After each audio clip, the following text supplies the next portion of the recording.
Redditors who have hired a private investigator. What did you find out? I know someone that hired a pet detective to find their cat and he fucking found him. Even in 2020 I struggle to picture a private investigator as anything but a man in a beige trenchcoat and a trilby. I had a girlfriend that worked for one for a while. She said that the majority of their work was insurance scams. She took a lot of pictures of guys who said they were hurt on the job playing golf and surfing and such. One of my jobs is to search for long-lost relatives, usually several generations ago. Typically, the case is about old plots of land where I should track down owners or their heirs to update the land registry because a state wants to build there something. Let me tell you, the amount of information you can find on Google and in public records is astounding if you know where to look. My story is a little different. I had a PI investigate me. About 6 years ago I became very ill with a variety of issues that left me really quite poorly. I was an optician and so using my hands with arthritis was just never going to be a plan. So I applied for UK disability support. I sailed through and started receiving a monthly amount. Now, fast forward a few years. I then start getting restless at home, so I retrain into a job that doesn't involve my hands. I stop receiving money. Except for the benefit you can get while you work. I use it for paying a better automatic car off.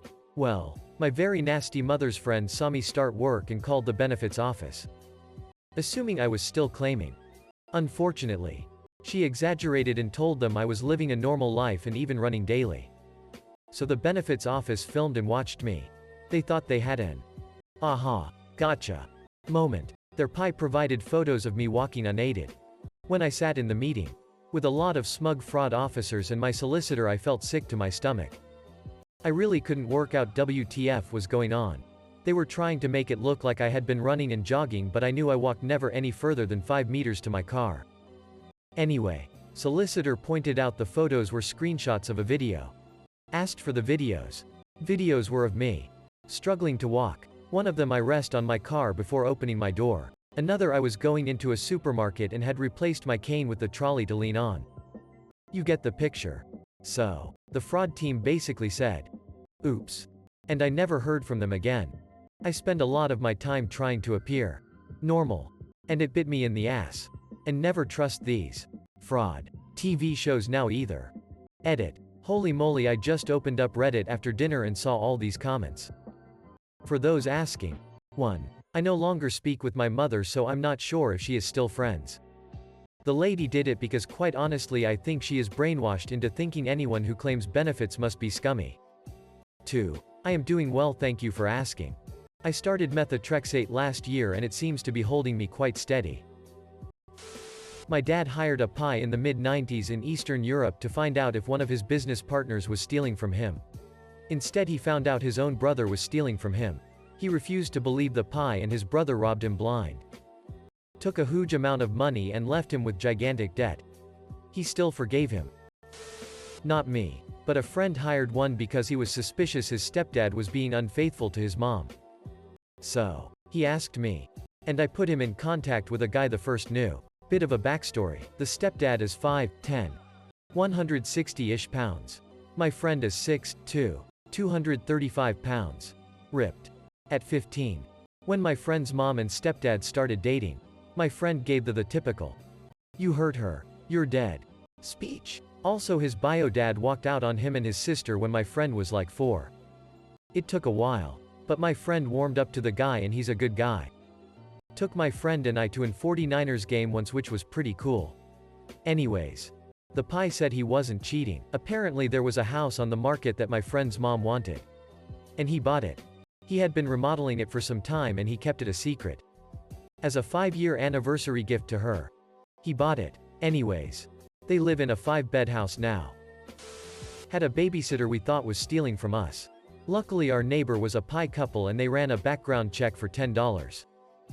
Babysitter had a string of dues and a few days before a large fine was due. My camera disappeared. He also stole money from my kids' piggy banks. He sort of disappeared but was also really into Instagram, so I surreptitiously followed him. He started babysitting again for a single mom. Easy target. And posted a lot of fun pics with this family.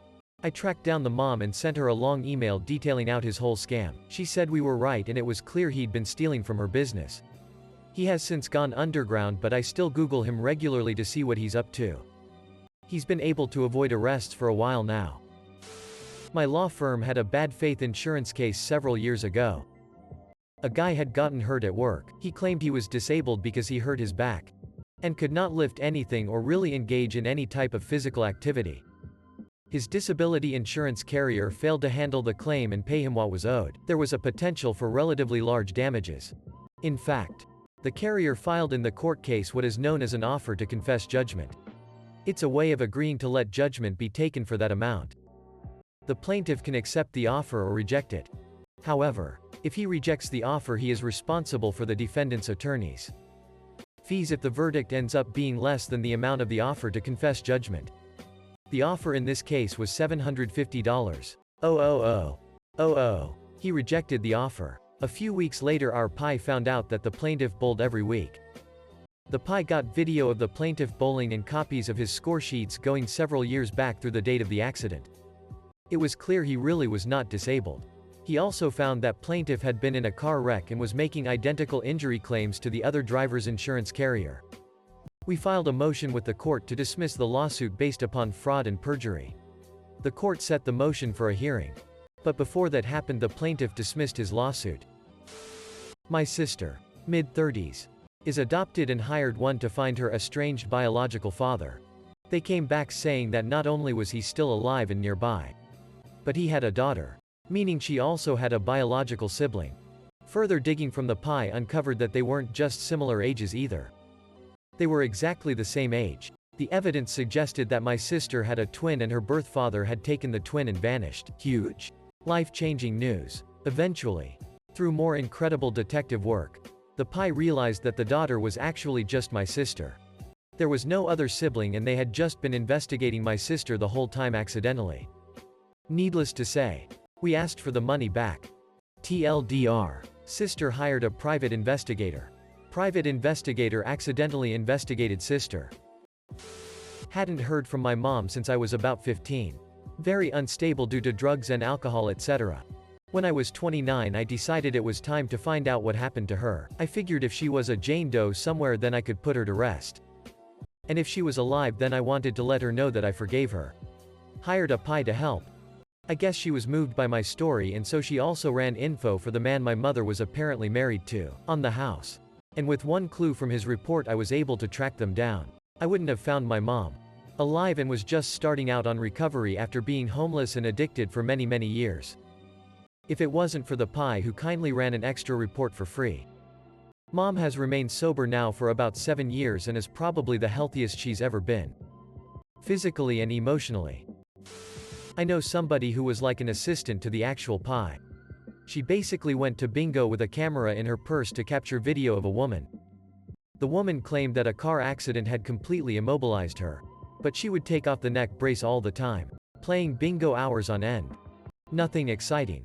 Just capturing fraud. Not me, but my grandfather did. He was separated from his brother when the Japanese occupied China. My grandfather safely made it to Hong Kong and eventually to Canada. His brother made it to Singapore or Malaysia according to family friends back then. So my grandfather spent a good 5 years or so working with a PI to find his brother so they can be reunited. Sadly, with just a picture and the fact many people died in the war, it wasn't much to go on. My grandfather is still alive and always thinks of his brother. It's his wish to see him one more time. Edit. Provided response in thread below and copied here. Wow, thank you everyone for the kind wishes and suggestions. To let you know, my grandfather worked with this PI many years ago. Say between 1999 to 2004-ish, and maybe a few touch points here and there in the years after. My grandfather was disheartened because he made many trips to Asia over the years thinking, this is it. But it just cost more money and got his hopes up. No clue if the brother married, if he even made it to Singapore or Malaysia, or it can be even outside of Asia altogether. Not even sure if he's alive. He would be in his late 80s now. Estimated. He has not spoken about it directly with me. Just with my mom, his daughter. If I'm being honest, we haven't exactly encouraged him to continue the search either. All my aunts and uncles tell him to move on, and enjoy his time in peace rather than in constant yearning. I don't have the status in the family to overstep my mom and her siblings and start bringing up the past and asking him to consider a DNA kit. If I do, I'd have to do it in secret and consider the emotional investment my grandfather may make. He's not living unhappily by any means. He has a great life and quite accomplished with raising 6 kids to have families, homes of their own. We each take care of him. He has tons of friends. Likes to cook. Use WeChat to talk to anyone and everyone. Travel. Pre-COVID. And read. He does want to see his brother. But as time goes by, the memory and drive becomes more faint, and eventually the day-to-day life just makes it easier for him to accept the circumstances.